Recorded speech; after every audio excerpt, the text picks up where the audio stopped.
It's very, very smart for you to make sure that you know exactly when you want to take it, know where you want to take it, and know that you're going to have the time to take it.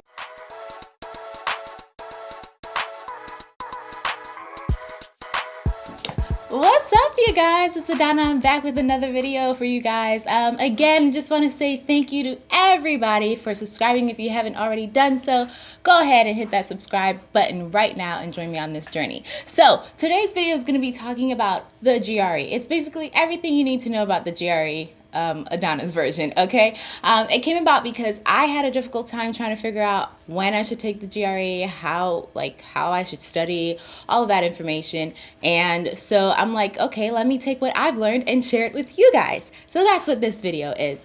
If you don't already know, the GRE is the graduate record examination test. So it's going to test what your knowledge is, and it's the test that you use to get into grad school. And if you're trying to get into PA schools, a lot of PA schools require that you have the GRE. Some schools say it's not required. They may take the MCAT instead. If you were planning on doing medical school and you took the MCAT and you scored really well on that, you can use your MCAT scores for some PA schools. But generally speaking, most PA schools require the GRE and some don't require it at all. So it's really up to you. You can tailor your application to the schools that you're applying to. If you're only applying to schools that don't require the GRE because you don't want to take the GRE, then do that. Don't take the GRE. But if you want to be a little bit broader and have a little bit more options, go ahead and take the GRE. There is a website. This is going to be a nice little video for you guys because I'm going to actually go onto the website and show you where I found most of the information. But there's a website. It's ets.org. That's where you go to actually register for the GRE. You'll see your schedule of all the GRE test dates, and you can choose your test center. And then you can also go there for some other cool things that I will show you in my video on the actual website. So with respect to when should I take the GRE? Take the GRE when you're ready. Definitely study, study, study. I took a month to study for the GRE because I really wanted to do extremely well on it, which I did. So I took a month. I studied for a month. I told you guys that I went to the library and I was just like, hey, I'm studying for the GRE. Can you just point me to all of your GRE books? And that's what I did. I went and I checked out maybe like 4 or 5 books, and I kept them for that full month. I kept renewing my my reservation with the library if books were going to actually need to be returned.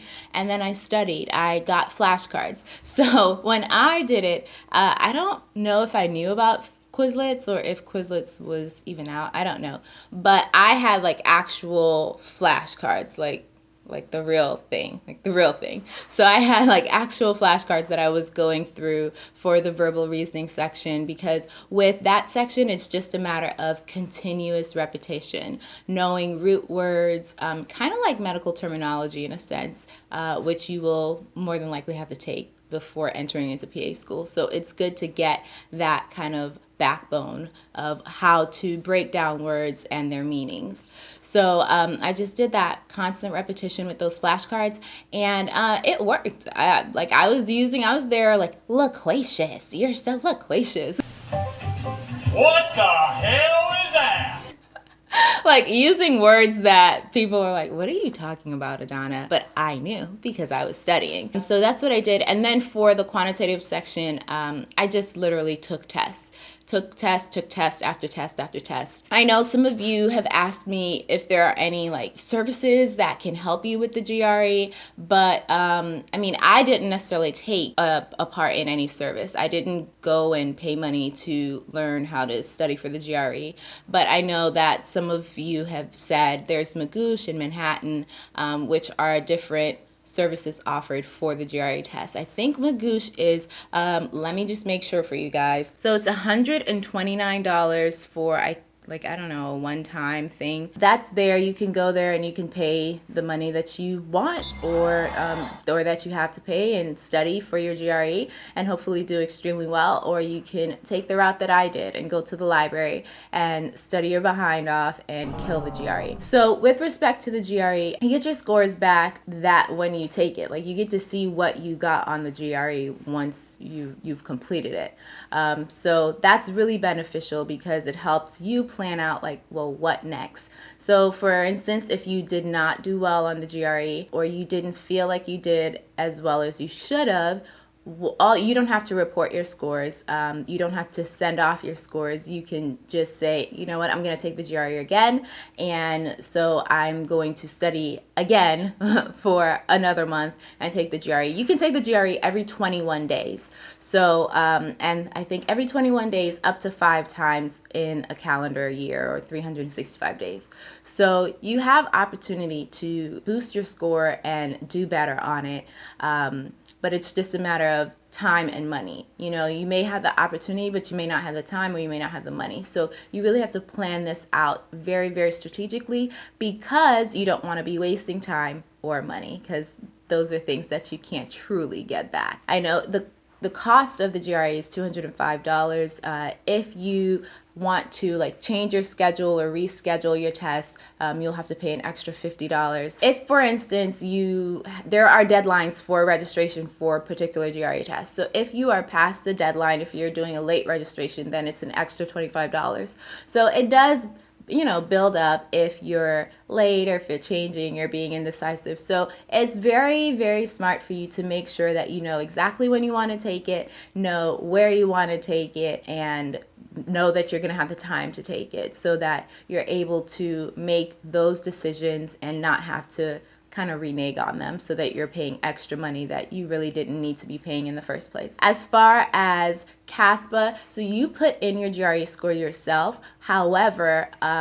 when you go to the ETS web page, you can also send your GRE scores to schools and or CASPA. With respect to the GRE and the day of the test, when you're there and you take the test and you see your grade, your score on the test, what you can do is have in mind the schools that you already know that you want to apply to. If you did really well, know the schools that you already want to apply to, so that you can look it up and send your scores to those schools along with CASPA. Know the school number. Because if you don't know the number right then and there, then what you're going to have to do is send the schools, because some schools require that you send them your score directly and not go through CASPA. So if a school is like that, and you know that the school is like that, but you just didn't remember the name of the school or the school number the day of the test, then when you go home, you're going to have to pay an extra $27 for each school that you want to send your scores to. So that can rack up as well, especially when you're paying $51 to apply to schools, and anywhere from $45 to $55, maybe even $100 for some schools, I don't know, with respect to supplemental application fees. It's very, very smart for you to make sure that you can do everything in your power to make your cost as least expensive as possible and make your experience with the test as efficient as possible. All right, so those are just my quick tips right there, just generalized information on the GRE. Let's go right now to the website. I will show you the website, and I will show you just kind of how to navigate it, how to log in, how to choose your test center and date and all of that right now. So let's go right now.